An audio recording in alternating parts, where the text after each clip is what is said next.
പ്രിയൻ, കേരളത്തിൽ അതിവേഗ പാതകൾ വരുന്നു. അതോടൊപ്പം തന്നെ ചുറ്റുവേലി കെട്ടാനുള്ള തീരുമാനം വരുന്നു. കാരണം പലപ്പോഴും മൃഗങ്ങൾ കുറുക്കെയാടി അപകടങ്ങൾ വർദ്ധിച്ചു വരുന്നൊരു സാഹചര്യമുണ്ട്. അതുകൊണ്ടാണ് വേഗതയിൽ ട്രെയിനുകൾക്ക് പോകാനും തടസ്സമുള്ളത്. എന്താണ് പറയാനുള്ളത്? അതായത് ഇതിന് പ്രശ്നം ഉയർന്നത് വന്ദേ ഭാരത് തീവണ്ടികളുടെ സുരക്ഷയെ ബാധിക്കാൻ തുടങ്ങിയപ്പോഴാണ് ഈ പ്രശ്നം ആദ്യമായിട്ട് വരുന്നത്. അതായത് വന്ദേ ഭാരത് ട്രെയിനുകളുടെ പ്രത്യേകത എന്ന് പറഞ്ഞു കഴിഞ്ഞാൽ ഇതിൻ്റെ മുന്നിൽ വലിയ ലോക്കോമോട്ടീവുകളില്ല. ഭാരമേറിയ ലോക്കോമോട്ടീവ് വെച്ചിട്ടല്ല ഇത് പ്രവർത്തിച്ചു പോകുന്നത്. അതായത് സാധാരണ നമ്മുടെ ട്രെയിനുകളുടെ മുന്നിൽ ഒരു എഞ്ചിൻ കാണും. ഈ എഞ്ചിനാണ് ട്രെയിനെ മൊത്തത്തിൽ വലിച്ചുകൊണ്ട് പോകുന്നത്. പക്ഷേ വന്ദേ ഭാരതിൽ ആ ഒരു സിസ്റ്റം അല്ല ഉപയോഗിച്ചിരിക്കുന്നത്. നമ്മുടെ കൊച്ചി മെട്രോയിലെ ട്രെയിനുകൾ ഓടുന്നത് പോലെ ബോഗിക്കടിയിൽ ഓരോരോ എഞ്ചിനുകളുണ്ട്, സെപ്പറേറ്റ് ആയിട്ടുള്ള എഞ്ചിനുകൾ. ഈ എഞ്ചിനുകൾ പ്രവർത്തിച്ചാണ് ഈ ട്രെയിൻ മുന്നോട്ടേക്ക് പായുന്നത്. അപ്പോൾ ഇതിൻ്റെ മുന്നിലൊരു വലിയ ലോക്കോമോട്ടീവ് ഇല്ലാത്തത് കൊണ്ട് തന്നെ ഒരു ചെറിയ ഇടി ഇടിച്ചാൽ തന്നെ ഇതിൻ്റെ മുൻവശമൊക്കെ തകർന്നു പോകും. അങ്ങനെ ഇത് പശു പിടിച്ചിട്ട് ട്രെയിനിൻ്റെ മുൻഭാഗം മുഴുവൻ തകർന്നിരിക്കുന്ന ഒരു ഫോട്ടോ വന്ന് വലിയ വൈറലാവുകയൊക്കെ ചെയ്തു. അത് ഇത്രയേ ഉള്ളൂ വന്ദേ ഭാരത് എന്നൊക്കെ ചോദിച്ചുകൊണ്ട്. കാരണം അതിൻ്റെ മുന്നിൽ ഇടിച്ചു കഴിഞ്ഞാൽ അതിൻ്റെ മുന്നിലുള്ള ഈ പറയുന്ന സ്വാഭാവികമായിട്ടുള്ള ഫൈബർ സംവിധാനമോ ഇല്ലെങ്കിൽ അങ്ങനത്തെ എന്തെങ്കിലും ആയിരിക്കും ഉണ്ടായിരിക്കുക.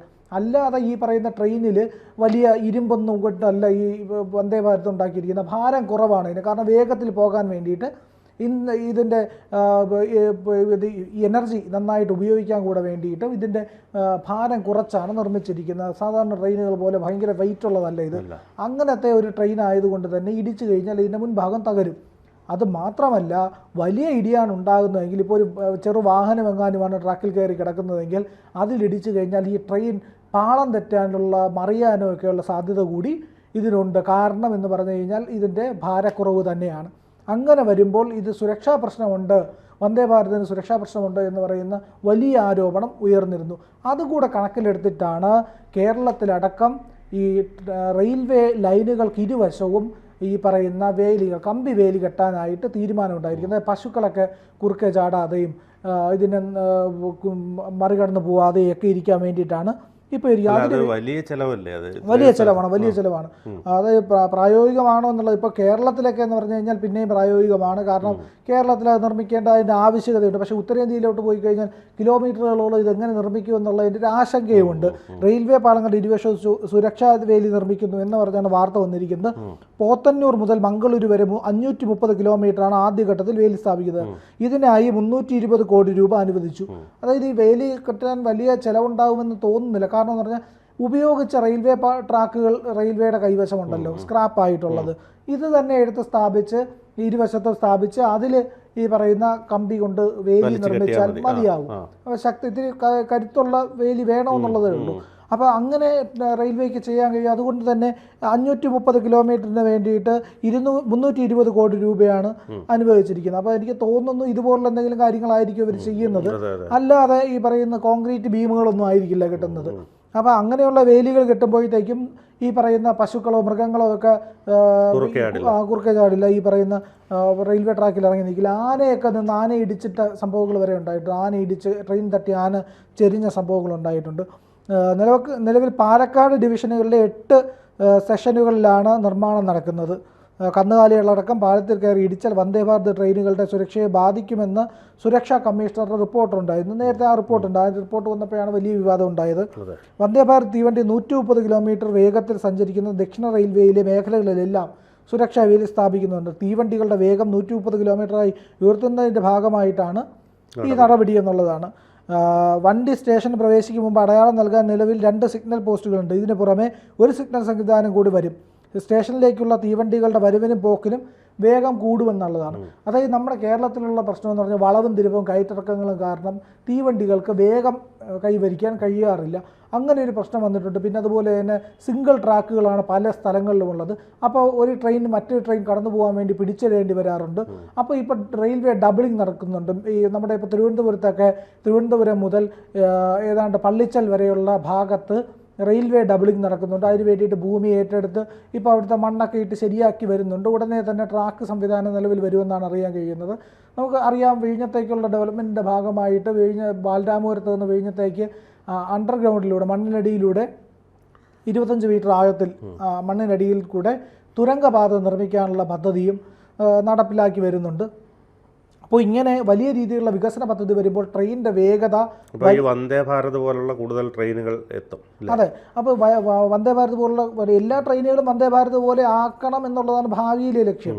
അതായത് ഇപ്പോൾ ഉപയോഗിക്കുന്ന ലോക്കോമോട്ടീവ് സംവിധാനത്തെ മാറ്റിക്കൊണ്ട്, വലിയ ഭാരമുള്ള ട്രെയിനുകളെ മാറ്റിക്കൊണ്ട് ഇത്തരം തദ്ദേശീയമായി നിർമ്മിക്കുന്ന വന്ദേ ഭാരത് ട്രെയിനുകൾ കൂടുതലായി ഇറക്കണമെന്നുള്ളതാണ്. അതുപോലെ തന്നെ അത്തരം ട്രെയിനുകൾക്ക് വേഗത കൂടി, ഈ ജനാലകളില്ലാത്ത ട്രെയിനാണ്, AC ട്രെയിനുകളാണ്. അങ്ങനെ വരുമ്പോഴത്തേക്ക് ഒരു കാറ്റ് കൊണ്ടുണ്ടാകുന്ന ഒരു ഫ്രിക്ഷൻ ഉണ്ടാകില്ല, വേഗതയെ അത് ബാധിക്കില്ല, വളരെ വേഗത്തിൽ തന്നെ പോകാൻ കഴിയും. അപ്പം നമ്മുടെ അതിവേഗ പാതകൾ തുറക്കുന്നു എന്നുള്ളതാണ് ഇതിനകത്ത് ഏറ്റവും പ്രധാനപ്പെട്ട ഒരു കാര്യം.